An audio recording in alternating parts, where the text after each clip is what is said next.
आज सॉल्यूशन का जो है सेकंड टॉपिक पढ़ेंगे हम लोग। सॉल्यूशन में हम लोगों ने क्या पढ़ा था, मोलैरिटी। थोड़ा हम रिवाइज कर दें कुछ चीज़ें। हम लोगों ने पढ़ा था कैपिटल एम को पढ़ा था हम लोगों ने मोलैरिटी, ठीक। एम डैश को पढ़ा था मोलर मास ऑफ सॉल्यूट। ये है चैप्टर हमारा सॉल्यूशन। सॉल्यूशन में जो जो टॉपिक पढ़नी है, हर टॉपिक का एक एक अलग अलग जो है हम लोग पहले उसको डिटेल में पढ़ेंगे। फिर जो मेन प्रॉपर्टी हमने पढ़नी होती है 12th में, कॉलिगेटिव प्रॉपर्टी, उस पर पहुंचेंगे। 4 टाइप कॉलिगेटिव प्रॉपर्टी यहाँ पढ़नी है, वो चारों बाद में आएगी। पहले हम लोग हर टॉपिक को, हर टर्म को क्लियर करेंगे। टर्म जो यूज होता है केमिस्ट्री में वो क्लियर होना चाहिए। जब तक वो क्लियर नहीं होगा तब तक क्वेश्चन पकड़ नहीं पाओगे कहाँ से आया है, ठीक। फिजिकल 20 नंबर के आसपास की आती है। हर चैप्टर का जो होता है 4 से 5 नंबर का वेटेज होता है। धीरे धीरे पढ़ते हैं, 20-20, 25-25 मिनट, तो हमारे पास जो है कंप्लीट हो जाएगा। इसमें हर बच्चे को पूरा कॉन्फिडेंस हो जाएगा, ठीक। तो हमारे पास जो है उसी चीज़ को हम जो है रिपीट करा रहे हैं। देखो, एम को मोलैरिटी से लिखते हैं, एम डैश को मोलर मास ऑफ सॉल्यूट लिखेंगे, स्मॉल डब्ल्यू को लिखेंगे मास of solute, mass of solute, और कैपिटल डब्ल्यू को लिखेंगे mass of solvent,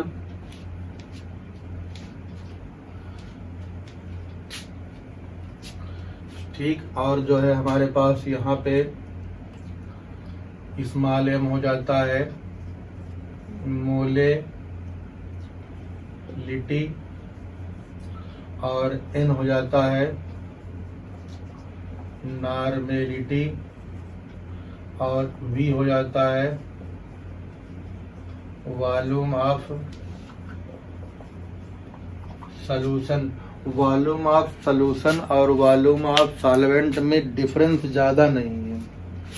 volume of solution और सॉल्वेंट में ज़्यादा डिफरेंस नहीं है, क्योंकि वो सॉल्वेंट जो किसी सॉलिड चीज़ को अपने अंदर डिजॉल्व करेगा तो ऑलमोस्ट वॉल्यूम सॉल्वेंट का जो होगा वही सॉल्यूशन का हो जाएगा। तो इसीलिए कहीं कहीं इस वाले फार्मूले में हम लोग, इस वाले फार्मूले में जो होता है मोलैरिटी के फार्मूले में m equal to number of moles of solute upon volume किसका, ऑफ सॉल्वेंट या सॉल्यूशन लिख देते हैं। तो टेक्निकली तो वॉल्यूम ऑफ सॉल्वेंट रॉन्ग है, लेकिन कॉन्सेप्चुअली देखा जाए तो हम लोग के पास आंसर में कोई चेंज नहीं होता। इसलिए जो होता है, अगर हम लोग मोलैरिटी को डील कर रहे हैं तो वॉल्यूम ऑफ सॉल्वेंट और सॉल्यूशन दोनों लगभग एक जैसा होगा, ऑलमोस्ट इक्वल होता है, इसलिए दोनों को लिखते हैं। कोई प्रॉब्लम वहाँ नहीं होनी चाहिए। इस चीज़ से पूरी तरह से क्लियर होना चाहिए। यहाँ पर कोई अगर लिखा मिले तो गलत है, सही है, इस डाउट में नहीं पड़ना चाहिए, ठीक। क्योंकि जैसे मान लिया 1 लीटर पानी में 10 ग्राम शक्कर या 100 ग्राम शक्कर डाल दें तो क्या पानी का वॉल्यूम बढ़ेगा या सॉल्यूशन का वॉल्यूम बढ़ेगा? जनरली नहीं बढ़ेगा, ठीक। पॉइंट में बढ़ेगा तो ऑलमोस्ट निगलेजिबल हो जाएगा। इसलिए हम लोग यहाँ पे सॉल्वेंट या सॉल्यूशन दोनों को लेके चलते हैं। अब इस चीज को हम लोग ने डिस्कस कर लिया था। आगे हमें पढ़ना है मोलैरिटी। तो मोलैरिटी के लिए हमारे पास जो है मोलैरिटी जो होता है कंपेयर टू मोलैरिटी टिपिकल होता है।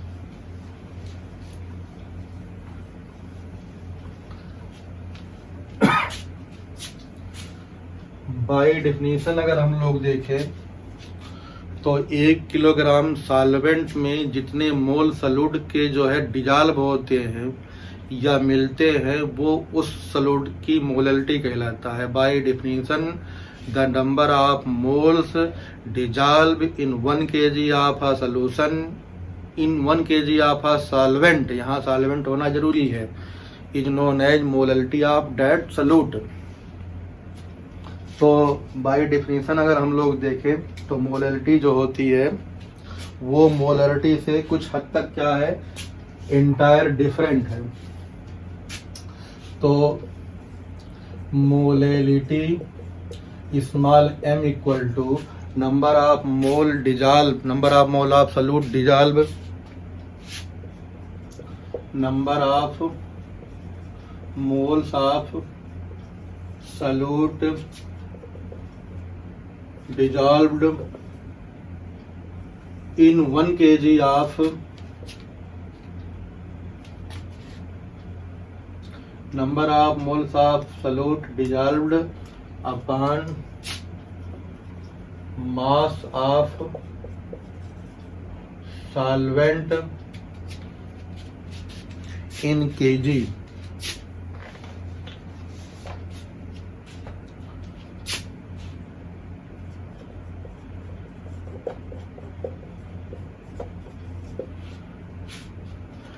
एक किलोग्राम सॉल्वेंट में जितने मोल सॉल्यूट के डिजॉल्व होते हैं वो उस दिए गए सॉल्यूट का क्या हो जाएगा, मोलरिटी हो जाएगा। इसे हम लोग स्मॉल m से लिखते हैं। This is free of temperature that is free of volume. ये वॉल्यूम और टेम्परेचर दोनों से फ्री होता है। टेम्परेचर घटाने बढ़ाने से मोलरिटी चेंज नहीं होती है, जबकि मोलरिटी के ऊपर टेम्परेचर घटाने और बढ़ाने से जो है डायरेक्टली जो है इफेक्ट पड़ता है। इनडायरेक्टली मतलब बढ़ाने से वॉल्यूम बढ़ेगा, तो वॉल्यूम बढ़ेगा तो मोलरिटी क्या हो जाएगी, चेंज हो जाएगी। तो आगे हम लोग के पास जो आया, what is molarity, the number of mole dissolved in a 1 kg of a solvent is defined as molality। Molarity को स्मॉल m से कहते हैं। अब जब हम लोग मोलरिटी निकालेंगे और मोलरिटी निकालेंगे तो एक ही क्वेश्चन के लिए दोनों कभी कभी दिया होगा। तो मोलरिटी और मोलरिटी में जो होता है कुछ रिलेशंस भी होंगे, उन रिलेशन को अभी कोशिश करेंगे तो बाद में बना लेंगे, या जैसे देखते हैं तो मान लेते हैं हमारे पास एक कॉमन टर्म होता है D, density of solvent, density of solvent मान लें।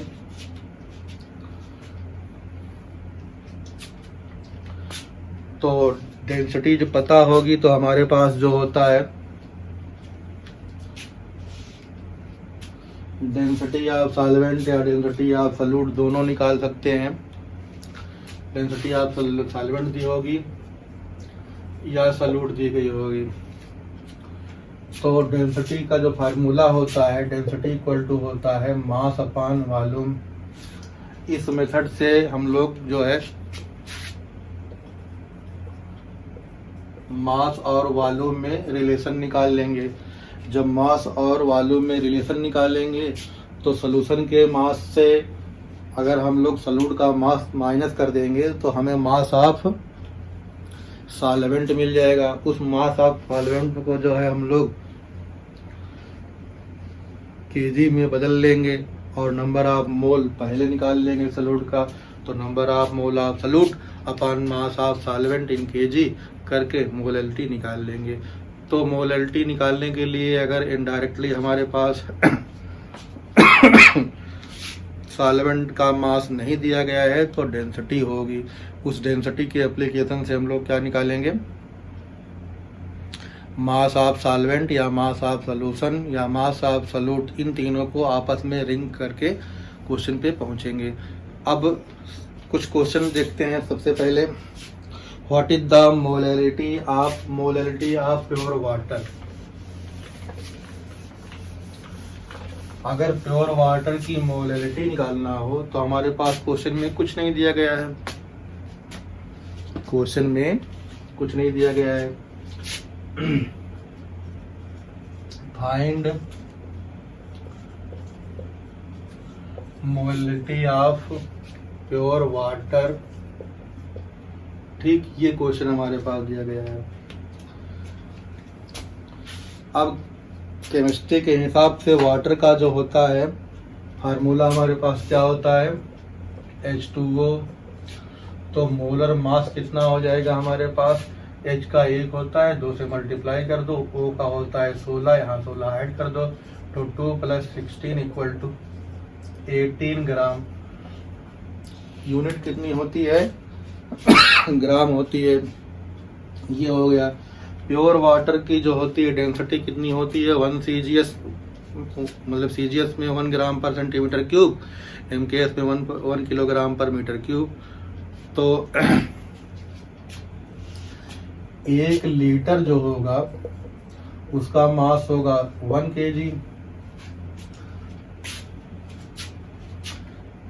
1 लीटर में अगर हमारे पास वाटर देखा जाए तो 1 लीटर वाटर में नंबर ऑफ मोल्स कितने होंगे, तो हमारे पास जो है कितने हो जाएंगे, तो number of mole of solute, या यहाँ पे कुछ भी निकालेंगे, number of mole of water, number of moles of water in 1 kg equal to हो जाएगा 1000 अपॉन एटॉमिक मास। तो कितना हो जाएगा ये 55.55। तो molarity of pure water in 1 kg solvent, 1 kg solvent में प्योर वाटर की कितनी हो जाएगी 55.55। नीचे हमारे पास 1 और ये किस में था, kg में था, तो कितना हो जाएगा 55.55 स्मॉल m। वाटर की मोलरिटी हमारे पास इतनी आ जाएगी। अगर डेंसिटी दी गई होगी वाटर की तो हम लोग उसका मास अलग निकाल लेंगे।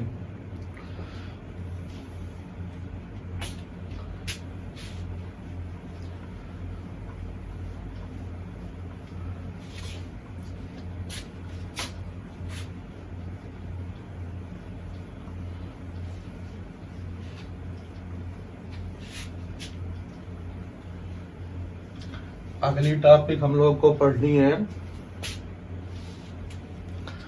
सॉल्यूशन की मोल फ्रैक्शन। क्या पढ़ना है, मोल फ्रैक्शन। मान लेते हैं कोई हमारे पास बीकर है या कोई वेसल है, सिस्टम है, क्लोज मान सकते हैं, ओपन मान सकते हैं। हम पढ़ रहे हैं क्या,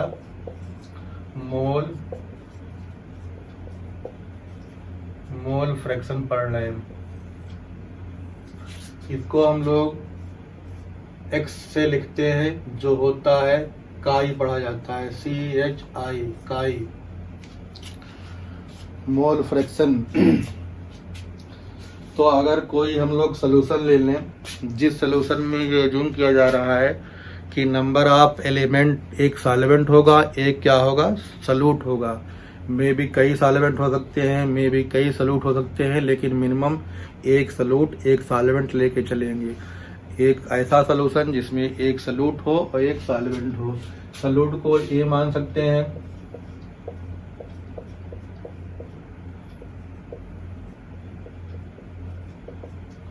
और सॉल्वेंट हमारा जो होगा B होगा, वो जो है इसको डिजॉल्व किए होगा।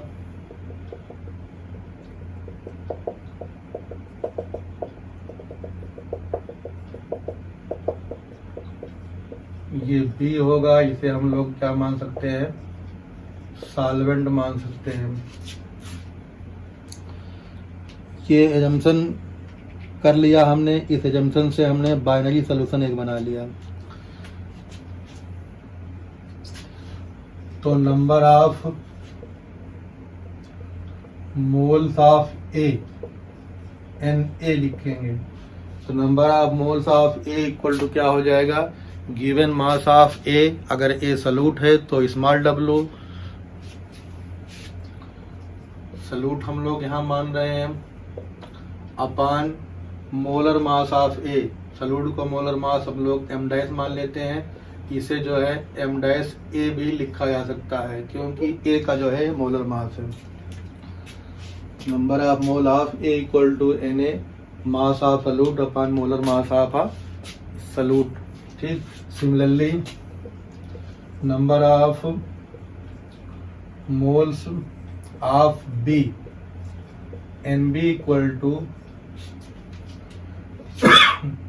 यहाँ पे सॉल्वेंट B मान सकते हो, नीचे हमारे पास m डैश ऑफ B मान सकते हैं। ठीक, तो ये दोनों चीज हम लोग निकाल लेंगे। इन दोनों में दोनों की वैल्यू फ्रैक्शन में ही लेंगे। पॉइंट में लेने से आंसर जो है जनरली रॉन्ग हो जाता है। क्या करेंगे, फ्रैक्शन में ही ले लेंगे।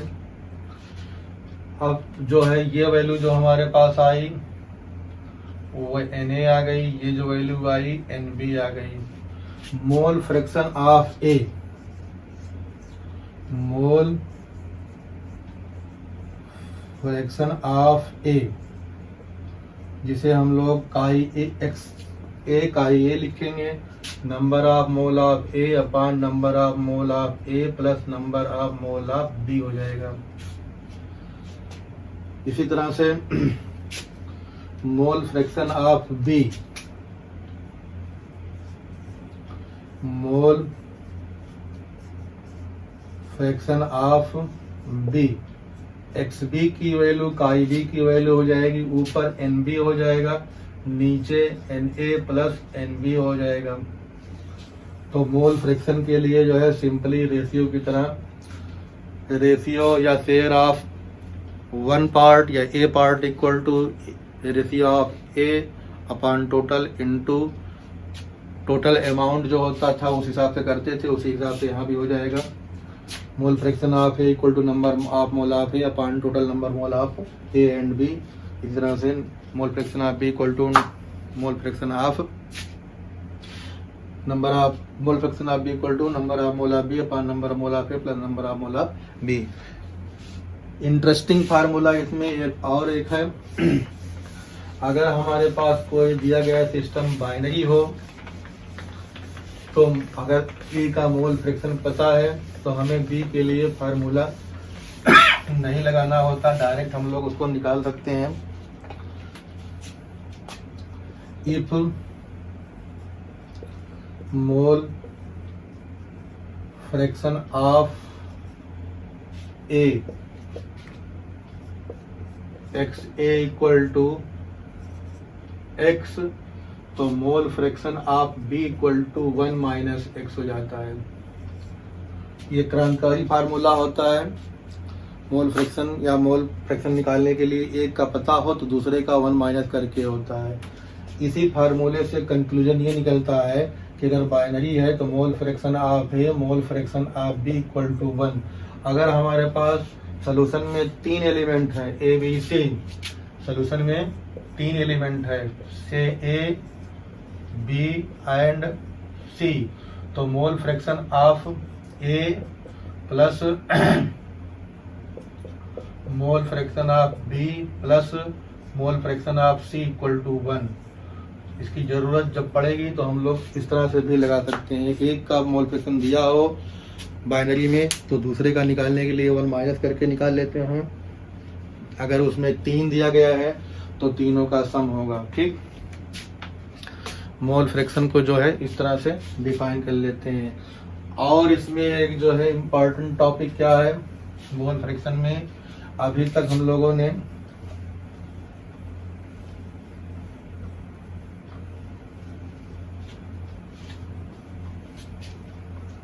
जो टॉपिक पढ़ी है उन टॉपिक में टेम्परेचर डिपेंडेंट वॉल्यूम डिपेंडेंट के कॉन्सेप्ट से जो है उसको एक्सप्लेन किया है। तो mole fraction is also a quantity which does not depend on temperature, that is it also not depend on volume. तो T से इंडिपेंडेंट कौन है,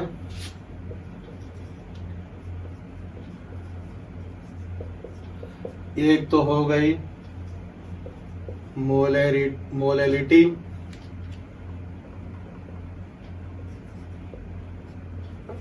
और दूसरा हो गया हमारे पास मोल फ्रैक्शन।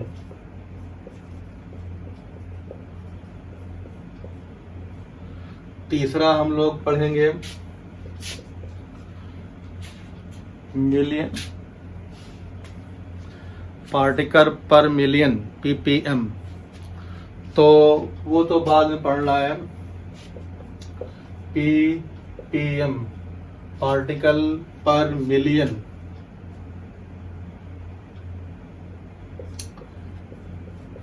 पार्टिकल पर मिलियन। और टेम्परेचर डिपेंडेंट कौन कौन से होते हैं? टी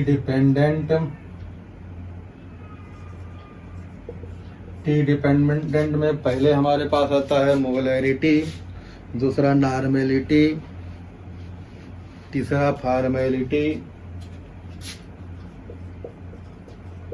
मोलैरिटी, दूसरा है नॉर्मेलिटी, तीसरा है फॉर्मेलिटी। तो normality, molarity, formality temperature dependent, molality mole fraction, particle पर मिलियन टेम्परेचर इंडिपेंडेंट। एक फार्मूला हम लोगों ने पढ़ा था, amount of solute required to obtain m molarity of solution having molar mass m dash is, तो W इक्वल टू कितना था? m dash v और m अपॉन 1000। ठीक उसी तरह से जो है मोलैरिटी के लिए फॉर्मूलेलिटी, तो मान लेते हैं हमारे पास मोलैलिटी जो है स्मॉल m है, नंबर ऑफ मोल के लिए हमारे पास हो जाएगा small w upon capital m dash. Mass of solvent in kg, तो mass of solvent in kg करने के लिए यहाँ पे हम लोग जो है कैपिटल W यहाँ पे 1000 मान लेंगे, तो मिल जाएगा हमारे पास small w equal to m dash और w स्मॉल m अपॉन 1000। वो मास जो small m molar solution obtain करने के लिए हो, उसमें जो है यहाँ पे हमारे पास है molar mass of solute, mass of solvent और स्मॉल m मोलैलिटी। ये पता हो तो कितना ग्राम डिजॉल्व करने से ये मिल जाएगा, हम लोग निकाल सकते हैं। अब जो है कुछ क्वेश्चन करते हैं जो मोलैलिटी और मोल फ्रैक्शन इन तीनों से रिलेटेड हो।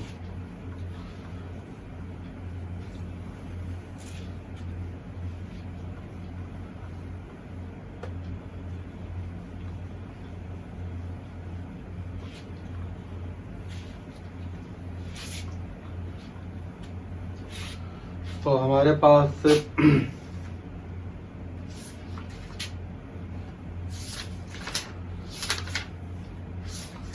पहले इजी क्वेश्चन देखेंगे।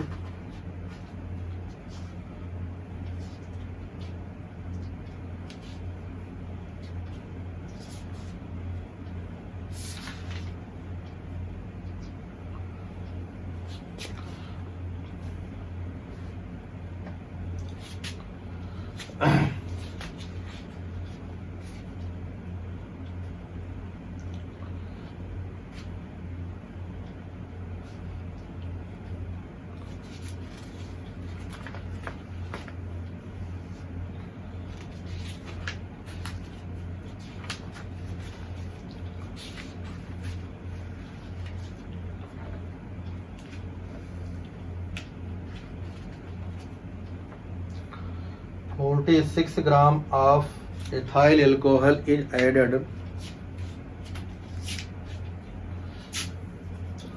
46 gram of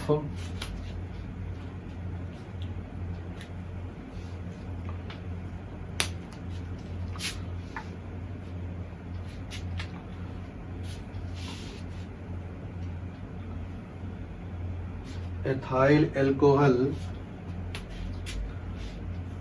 C2H5OH is added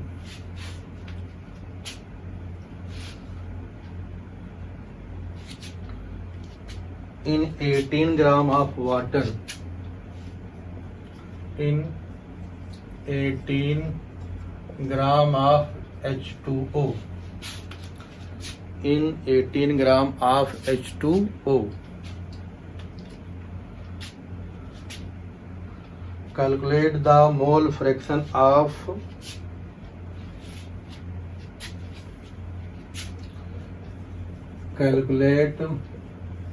mole fraction of C2H5OH comma H2O each.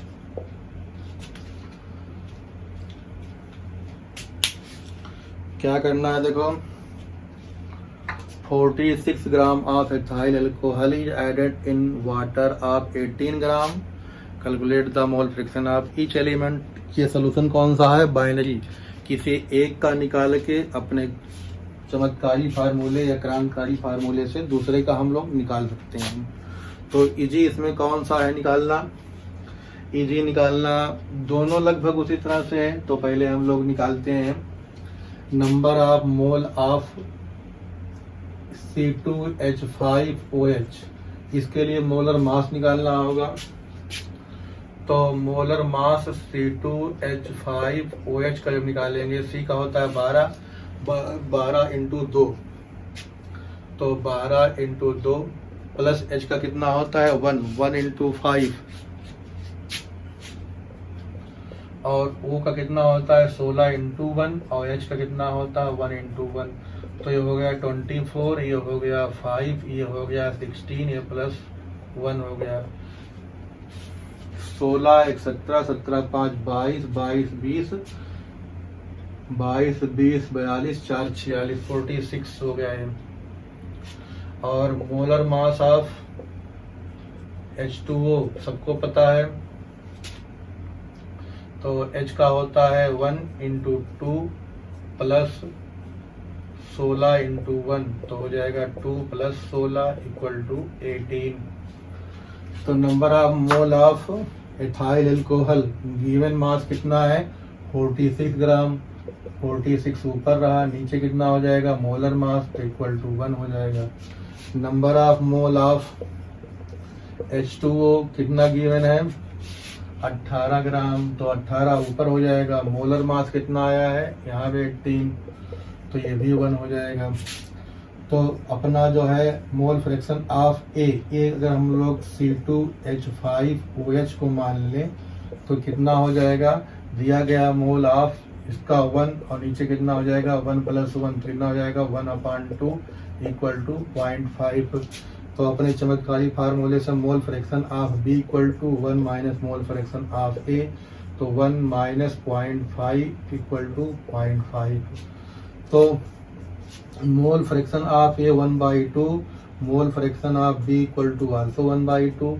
ये हमारे पास किसका है C2H5OH का है, और ये किसका है H2O का। तो ये मोल फ्रैक्शन का इजी क्वेश्चन हमारे पास ये हो गया। अब आगे हम लोग देखते हैं